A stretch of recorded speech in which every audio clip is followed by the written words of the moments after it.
us, and definitely several cabinet secretaries have accompanied the president, including principal secretaries have accompanied the president to Kisumu for tomorrow's celebration. And that's why this morning our focus is not only on that Madaraka Day celebration, but we are also focusing on the decision as to why President Uhuru Kenyatta decided to have Burundian President Evariste Ndayishimiye as the chief guest. And with me in studio, I've been talking to Professor Midamba. And Prof, just before we took that commercial break, the question in my mind and in the minds of so many investors in this country, I'm not saying that I'm an investor, I might be soon I might be one, but are we likely to see Burundi use the occasion to discuss the strategic cooperation, starting with their membership within the East Africa community? Brenda, I'm glad that is a really vital question. As I said before, Burundi is the least developed countries among all the East African countries. Now, they have problem even paying their dues for the East Africa, and particularly for Inter-University Council of East Africa. We need to bring them so that they can behave within the civilized East African nation. That's number one. Respect their ability, their nation state, respect their leaders, and then incorporate them into what Kenya can do to help them. They need capacity, they need training of the school system, from technical to higher education, health system. They were the most backward, as you know, when COVID-19 hit us, and you know the consequence of what happened to the previous president. They've been involved for years. They've been engulfed with war, which is literally arbitrary everything that you have for development. And now bringing Burundi closer to us so that Kenyan services can move into Burundi, from teaching to technical assistant of every kind, to university setting and relationship, such that we have done with Rwanda can also happen to Burundi. Right. They're still speaking French up to now. Rwanda's moved to English. Right. The good news with Burundi, there's a lot of them that speak Swahili. So it's a matter of moving them into the mainstream East Africa and then providing the technical know-how such that they can improve the life of the people, and then Kenyans' goods and services can find its way to Burundi. So, Prof, then kindly explain this to us, because the DRC had made an application to join the East Africa community, but then I also understand that their clearance of joining the EAC will also, it will need a closer cooperation with neighbors such as Burundi, Rwanda, and Uganda to enable a seamless market. Yes, you are looking, if all goes well, Brenda, you're looking at a huge East and Central African market. Not only DRG Congo has made application, Ethiopia is interested in joining, and Somalia is interested in joining. And therefore, you're looking at a huge East and Central Africa market, which will propel Kenya goods and services way higher than where we are right now. So, Prof, make me understand this. So the joining of these countries you've mentioned, including the DRC, so what you're telling us is that it is pegged on Burundi's relationship or stay within the EAC? Not necessarily. What is important is you are now bringing more of former Francophone countries. Okay. We have Rwanda already in the fold. And then we have Burundi in the fold, but they're still very much Francophone country, very much Francophone behavior, which is different with the Anglophone, the way we are behaving. Now, when you bring DRG Congo, that's a huge market. And then that will influence that whole cycle, which involved Burundi, involved Rwanda, and also the DRG Congo. Right. Now, so that's the market we need in East Africa Right. to begin expanding our goods and services. All right, you've really put it in a very simple way because the understanding was more like DRC and other countries, are just, they're entering into the EAC is pegged on Burundi's relationship within the EAC. No, that's but not then, the Prof, the various bilateral agreements which have been pending for the last 5 years, and we are likely to see the two heads of state finally put pen to paper.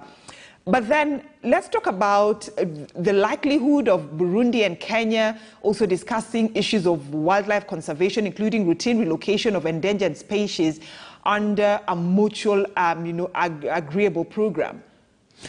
Kenya, right now, if you look at our wildlife or tourism as a whole, Kenya is one of the most advanced tourism program compared to South Africa. The rest of the African does not compare anywhere to us. We can use that knowledge to improve Burundian tourism potential. Because if you go right now, the hotels are wanting, the critical infrastructure are wanting in Burundi, and tourists are looking at that. Yet there is so much potential in the country for tourism, which will engulf the entire East Africa. I think the President Sowolu said very right the other day, where animals come to Kenya.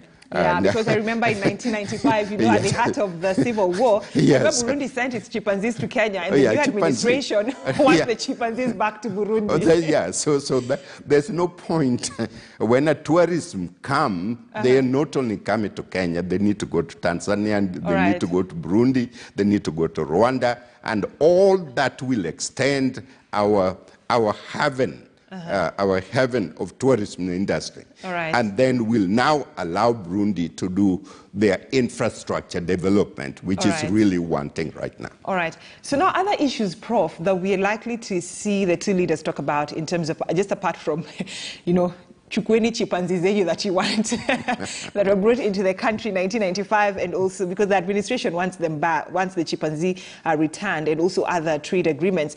But then other issues on the table include, let's talk about the resident permanent fees which Burundi still charges Kenya, in spite of an existing protocol on free movement of people. Well, that is just part of the whole gamut of relationship which need to be sorted out. There is absolutely no reason. I am a dual citizen of the US and Kenya. And when I travel with my American passport, I travel most of the world without visa. Europe, I go back and forth. And then when I travel with the Kenya passport, there are visa requirement everywhere.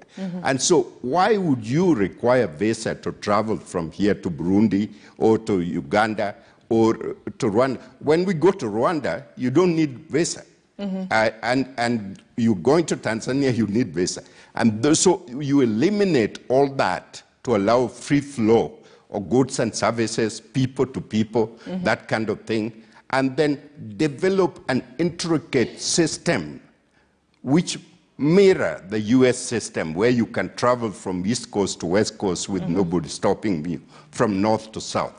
Then Europeans have done the same kind of thing, and therefore there are models all over the world. The East Asian quadrant are planning to do the same thing. If we are not able to do that as Africans, we'll be the least, we'll be left out of the whole system to where the world is going. All right. And so, Prof, finally, just your closing remarks.